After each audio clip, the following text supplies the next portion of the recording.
NFL on EA Sports. Dan Bailey now to put the ball in the air, and we are underway from downtown Minneapolis. Fields it in the middle of the end zone, and they will elect to not bring this one out as our first drive will begin at the 25.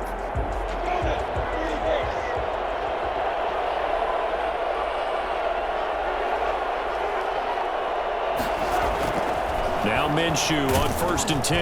And right away, he lost the football. But it looked like a Jaguar was able to cover this thing, and so Jacksonville will keep control. Points 1, 2, and 3 in their defensive game plan was to get to the quarterback and knock the ball free. They did it there. Luckily, offense hangs on to it. Yeah, that's got to serve as a wake-up call, though, because they can't afford to let the ball go over to the defense and miss opportunities. And I'm not saying it happened here, but you know what a good rule of thumb is when a play like that occurs? You know who usually recovers it? The guy who missed his block and let his quarterback get hit. I don't think this is the script they had in mind for their opening drive. This is 3rd and long. But when this ball's tipped and intercepted, it's Cameron Dantzler who picks it. And what a return as he brings this one all the way back to the 25-yard line. Minshew's pass intercepted. The Vikings take over 1st and 10 at the 25-yard line. Following the interception, Cousins. And Rudolph has it, the tight end. A gain of 6 there on 1st. Not a big window to throw. Coverage wasn't too bad there. Yeah, they had him under wraps pretty well, but somehow able to muscle his way open and catch the ball. They'll roll him out right. It's caught in the end zone. Touchdown, Minnesota. Kyle Rudolph holding that one in from Cousins. And the Vikings have taken a first-quarter lead. And that was a beautiful ball right there as he waited for his tight end to come uncovered in the end zone, so give him points for patience as well. Delivered it right where it needed to be for 6 points.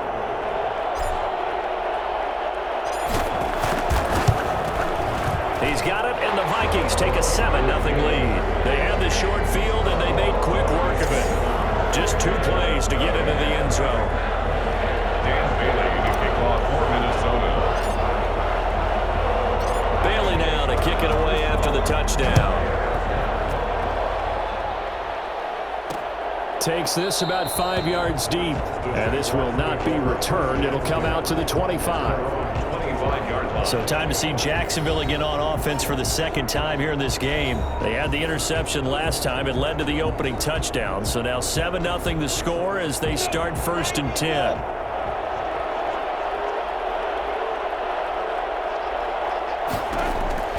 Trying to shake off the interception. He'll look to throw. Brought in here by Tyler Eifert. And he'll be out of bounds across the 30-yard line. 7 yards, the pickup on the pitch and catch. Partner, it's a lot of fun watching the NFL now, isn't it? Because when the big fella runs routes, it used to be when we were kids, he'd run about 3 different routes, and that was it. Now he can run anything and catch the ball, as we just saw there. 9 yards the pickup there, and it's a first down. DJ Chark. A gain of 9 yards. First down, Jacksonville.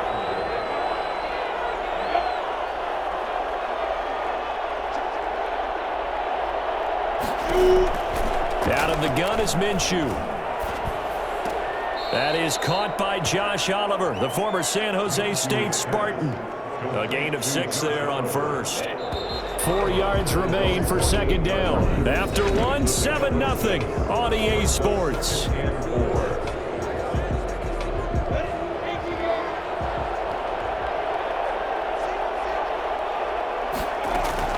Throwing again on 2nd down. Minshew throwing middle, but it's incomplete. DJ Chark, the intended target, and it's 3rd down. And this throw a bit late as he couldn't reach back for it. Now they face a 3rd down and 4 after that incompletion on 2nd down. Again, Minshew looking to throw. And Eifert has it. And he is tackled inside the 40, not quite to the 35. 16 yards that time on the pickup for the Jags and a first down. That's a play that will likely be forgotten when you talk about big moments in this game. But plays like this are critical to keep drives going. And if points result, we'll call this play significant. And they'll run it. This is James Robinson. And he'll be taken down at the 33, a pickup of about 4. He's taken down. Well, on every play call, you realize it's not going to go for a touchdown. So a lot of your calls are setting things up for maybe later in the game, trying to establish the inside run with toughness now, hopefully get to the perimeter later. And let's face it, you could do worse than a 4-yard run on first down. A reminder, coming up at halftime, Jonathan Coachman will join us from Orlando with our halftime report. But business to take care of before we get there. A 2-minute drill before the coach's 2-minute drill. And he takes us just a few yards shy of the red zone before going out. It's a first down on a gain of 10.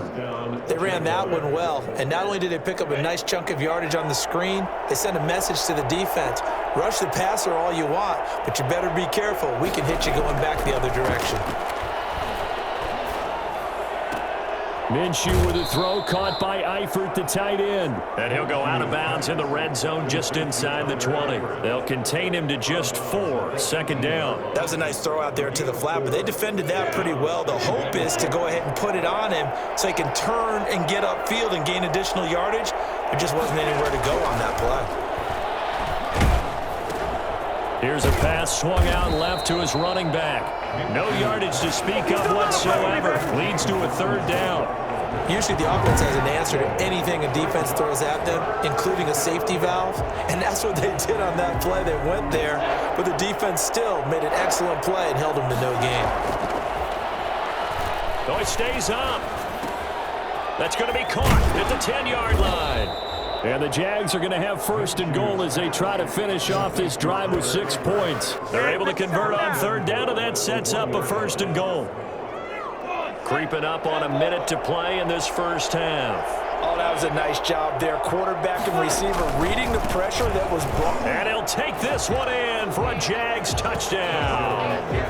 Punching it in from a yard away. And the Jaguars are within an extra point of tying this one up. After nearly 30 minutes of football, that touchdown puts us in a position where if they make the extra point, we're right back to even before we start the second half. Point after by Lambeau, up and good. And that is going to tie our game as we approach halftime. So all even at 7 now as they kick it away.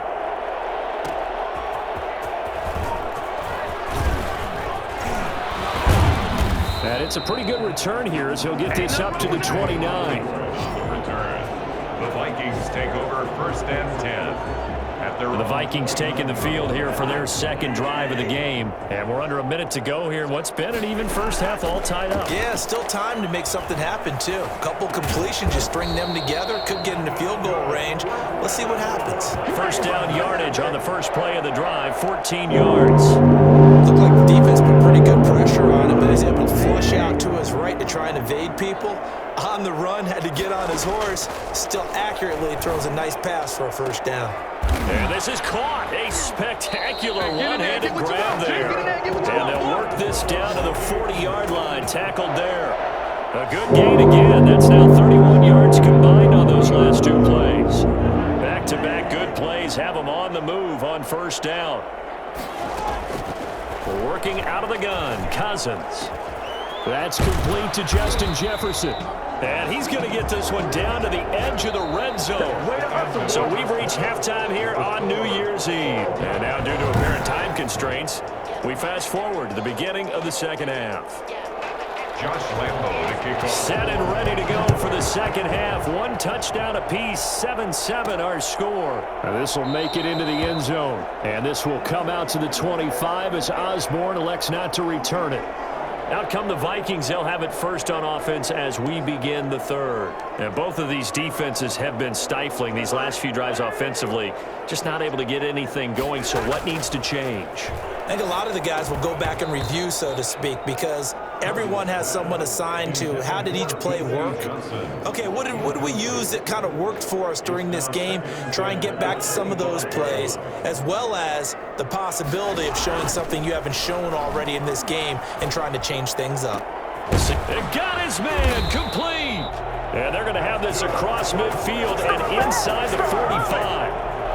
That goes for a gain of 31. Sometimes the one-handed catches are unnecessary, but he was trying to ward off off the defender with the other, so maybe that was just a good play. So that tells you that not only do they imagine those types of catches, they actually work on them with defenders jostling them in order to keep their concentration and haul it in. Back-to-back plays of right around 30 yards, and the field position has totally been flipped. We'll make that now 2 completions for him on this drive, and these aren't ordinary completions. They're big ones. Yeah, these are the types that make a secondary talk to each other and not in a good way, oftentimes pointing fingers. Hey, who's got him? Someone cover it. That type of indecision can open up to even more big plays. 7 yards on the pickup there, and it'll leave him with a 2nd and 3. That's a really nice job by them picking up the run blitz and detecting it and blocking it and turning it into a nice run. And a lot of times you think if you blitz a running play, you're going to smother it. But a lot of the blitzers, they come in a little bit high. They don't have great leverage, and they're easily blocked and turned to the side. On 2-yard pickup. On 3rd and 1, here's Cousins. Jacksonville's pass defense holds serve. 4th down. It certainly looked like someone was very confident in his ability to fit that one in. I would say he was overconfident because there wasn't a whole lot of separation there. Had that one covered pretty well. He's got his man. It's taken in for a Viking touchdown. Smith Jr. there to make the grab. And the Vikings have taken the lead. You get down near the goal line, this is where having a sure-handed tight end becomes a luxury, and it pays off big time, especially when the defense sells out against the run, and he finds himself open for an easy touchdown. Extra point up and good by Bailey, and that makes the score 14-7. Bailey now to kick it away after the touchdown. Fields it in the middle of the end zone, and no effort to bring this one out. It's a touchback. At their own 25-yard line. Here comes the Jags offense now. Time for their first possession of half number 2. And this game was all square at halftime, but now they find themselves down 7 following the opening drive touchdown here in the 3rd quarter. And they need to take a good, relaxing, deep breath, don't you think? Because right now they might start to feel like they've got to play catch-up here and start matching them point for point. But it's still too early to get there. They can still run their offense. Plenty of time to get back in this game. Here's 2nd and 7 now from the 28. From the gun, Minshew to throw. Caught, Eifert over the middle. A pickup of about 3 yards as he's taken down at the 31. Only 3 yards on the catch. It's 3rd down. And that is going to do it for this 3rd quarter of action. We'll return with more after this. You're watching the NFL on EA Sports. Here's Minshew. Able to complete this to Chenault. And he is going to have a Jags first down as they're able to get the 3rd down conversion. That's a gain of nearly 40 yards on 3rd and medium to pick up the first. So the big play changes the complexion of things. Here's 1st and 10 just outside the 30. Short pass, Eifert on the receiving end. And the result here, a pickup of 8. Leaves him with 2 to go on 2nd down. Roughing the passer, defense. Well, when you're leading in the 4th quarter, that's not the penalty you want. Not at all, and now your discipline comes into question. Having poise this stage of the game, you can't have those kind of plays. This is caught. And he takes it in. Touchdown, Jacksonville. Gardner Minshew on target to DJ Chark. And the Jaguars are within an extra point of tying this one up. And the kick makes it through, but flags come flying in as well. It appears we're going to get a roughing call tacked on. Defense. Well, we looked at each other right away. We knew that flag was coming out. And I always enjoy the conversation post because officials always tell you, I don't want to throw the flag, but you caused the play. You did it. I had to. And they will not get a chance to return this one as it's through the end zone for a touchback. And now out comes Minnesota. And that last drive, so effective in the passing game, resulting in the touchdown. Maybe not many people were focused on the trenches. There was good protection there. Excellent protection. So now defensively, you've almost got to get down to those starters blocks like you're a sprinter get lower than those guys on offense and find a way to roar through them or around them to get into the face of the passer. Easier said than done, though. Way easier said than done. But they've got to try something because right now they're just cutting them to shreds. 9 yards, and that leaves them just short, so it'll be third and less than a yard. Getting down to the good stuff, all tied with 2 minutes remaining on EA Sports. So the Vikings in possession of the football as we get you reset. Third and short yardage, Cousins. And he can't quite pick it. No interception so far. That probably should have been their first, but at least it's fourth down. They've been trying and trying, but they haven't sacked him yet. He's been able to get away. And it's a fake here on 4th and inches. But he will not make the first down marker. And that'll be a turnover on downs. There are times to run that fake, and there are times to not run it. And this, without question, would fall in the latter category. Well, I don't know about without question, partner. I think we should look at the analytics on this one because, oh, yeah, the analytics say, yeah, without question. You should have gone ahead and punted the football because now, not only did you not get it and you really had no chance to, what a short field that you turned the ball over to the other offense. The last run good for 2. Here's 2nd and 8. They'll run again here with Robinson. And he'll take this inside the 20 and down to the 18. Only a gain of a couple there. That leaves them needing about 7 here on 3rd down. I like the call there because that was one to take time off the clock and get them closer to getting out of here with a W. In the mind of the play caller, all you want to hear is tick, tick, tick. On 3rd down, Robinson. And he will be brought down at about the 6-yard line. 3rd and medium, they opted to run instead of pass, and it worked. 1st down. But they picked up a little bit of yardage there, and now, in this situation, should be in no hurry to run a play really fast. Let the clock wind down. They'll try to run for it on 1st and goal. And that one blown up quickly, as he's going to be stopped before he can even get started. That'll set him back with a loss of 3 on the play. And that'll make it 2nd and goal.